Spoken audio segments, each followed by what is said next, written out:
Hi, I'm Father Michael Soriel, and welcome back to Orthodox Catechism. Today we're going to be speaking about what is dogma. Now, I know for many people, the word dogma makes their head spin just even thinking about it, but we're going to be speaking about what it is and how that informs and shapes our own relationship with the Lord in the Church, and how dogma is instructive in nature for the Christian seeking to walk more faithfully with the Lord.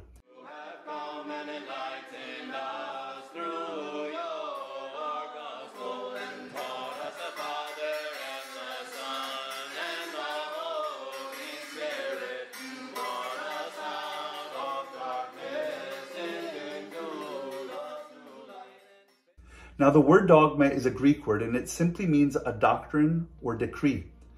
And in fact, what this interconnection between doctrine and decree can be seen within an imperial context, right? An imperial decree, or the decree of an emperor or a king, would follow that king or emperor's belief about a specific topic. Now, let me take you to the Epistle to the Hebrews, chapter 11, verse 23.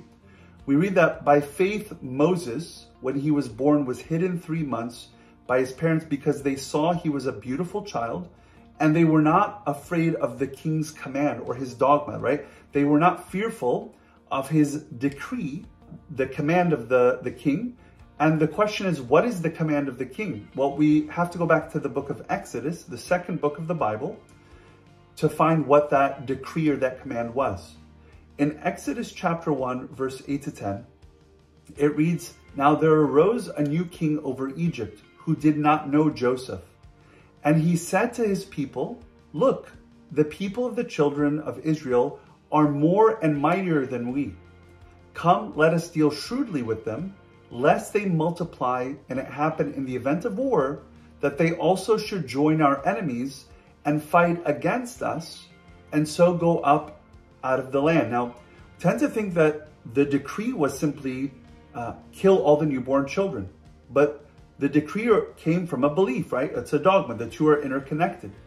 And the dogma or the belief of this new king was that the children of Israel were a danger. If they increased in numbers, they multiplied, in the time of war, they would join the enemies and fight against the Egyptians, and that they would leave them, right? They would leave the land and go up out of the land.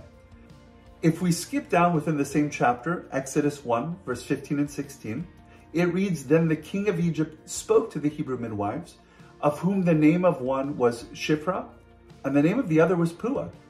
And he said, when you do the duties of a midwife for the Hebrew women, and see them on the birth stools, if it's a son, you shall kill him. But if it's a daughter, then she shall live." So this connection here between the belief and the decree was that if we allow the Israelites to continue to grow in number, the Jews to grow in number, right, then they will overpower them and align with the enemies. So as a result, the decree was that the males should be killed. Now let's come back to Hebrews chapter 13, verse 9, because what we're instructed in this epistle, in this section, is to not be carried about with various and strange doctrines. Now here the word doctrine is didache. And he continues on, "It is good that the heart be established by grace, not with foods, which have not profited those who have been occupied with them." There are those who had a belief, a dogma, right, or a doctrine, that food was what established them. The types of food that they ate or didn't eat, that's what established them. But what we're told here is that it is the grace of God that establishes a person. So even whether we eat or drink, we do all for the glory of God, for the purpose of God. That it's all pointing us back to the reality of Christ. Whether we're fasting, it's because we're hungering for Jesus Christ. If we give something up, it's because we're desiring to be in fellowship, in communion with the Lord. That the food itself is not the end goal, but that's what some people were missing. They thought that if they just abstained from certain foods or didn't eat or ate certain foods, that they would be accepted before the Lord. But we're told here it's good that the heart be established by grace, not by the foods. And so we have to be careful also of strange doctrines or teachings that may arise.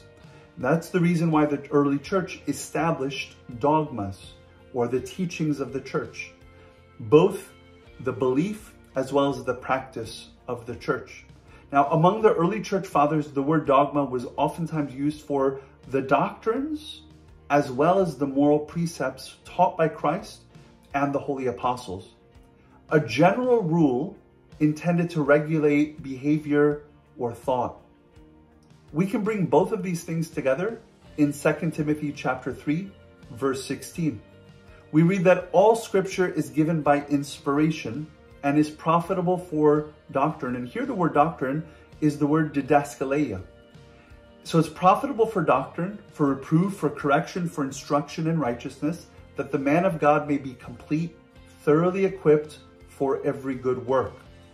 So all scripture is given by inspiration. It's, in other words, God-breathed. Just as God spoke or breathed into man in the garden, and he became a living soul, God breathes through prophets who wrote the text, and so this scripture is God-breathed. It has life within it. And so as a result, it is profitable for doctrine, for what we believe. But it's also profitable to correct, for reproving to ourselves and for correcting our thoughts, as well as for instructing us in righteousness. And the purpose of that is that the man of God may be complete or mature and equipped for every good work. In other words, it's based on divine revelation that's been recorded.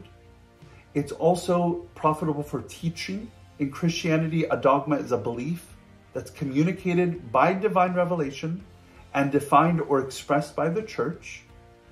There's an experience there. God is not merely a transcendent object of detached intellectual scrutiny. He is an immanent subject who must be directly experienced. And so that experience becomes expressed through text, through scripture, through prophecy. And the purpose of this is to be complete, thoroughly equipped for every good work. So in other words, what we believe impacts how we live out our lives. Now, there are certain non-negotiables when it comes to the teaching of the church.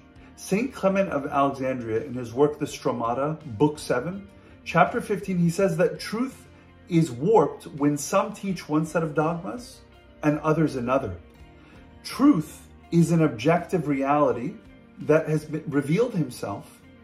He has taught, the apostles have preached, and the fathers have kept. Now, that truth becomes warped when we disagree on the dogma of the church, the official teaching of the church. In St. Cyril of Jerusalem's 5th catechetical lecture, he talks about different kinds of faith. He says that there's a faith that's dogmatic, and that dogmatic faith involves an ascent of the soul on some particular point. Right? The soul has to ascend in order to know the truth of who Christ is. But then he distinguishes it from a different kind of faith, which is bestowed by Christ as a gift of grace. He says the faith then which is given of grace from the Spirit is not merely doctrinal, but also works things above man's power. Both are important. What we believe about God impacts what we think about God and how we ought to live out our lives. But we shouldn't stop at simply an intellectual faith about God, but we need the faith that it's given by the Spirit so that it can work things above the human capacity. So in the words of Zechariah chapter 4, verse 6, it's not by power or by might, but by the Spirit of God that brings a life of holiness. St. Cyril of Jerusalem continues, and he says that the method of godliness consists in these two things: pious dogmas and the practice of virtue. God doesn't accept dogmas apart from good works, nor does he accept words that are not based on pious dogmas. In other words, it's not sufficient just that we believe things about God that are right, but our lives should also be aligned with what it is that we believe about God. What we think and know about God matters, not just because we must be committed to Christ as the truth. Certainly that is important, but also because what we believe impacts how we live our lives. If Christ described himself as the truth, then we should be committed to him, but we should also have our lives committed to aligning and becoming imitators of Christ. In other words, true theology involves three things. an intellectual knowledge about God, a spiritual experience with the living God, and a life expression that reflects such an experience. Until next time, may the Lord continue to bless you.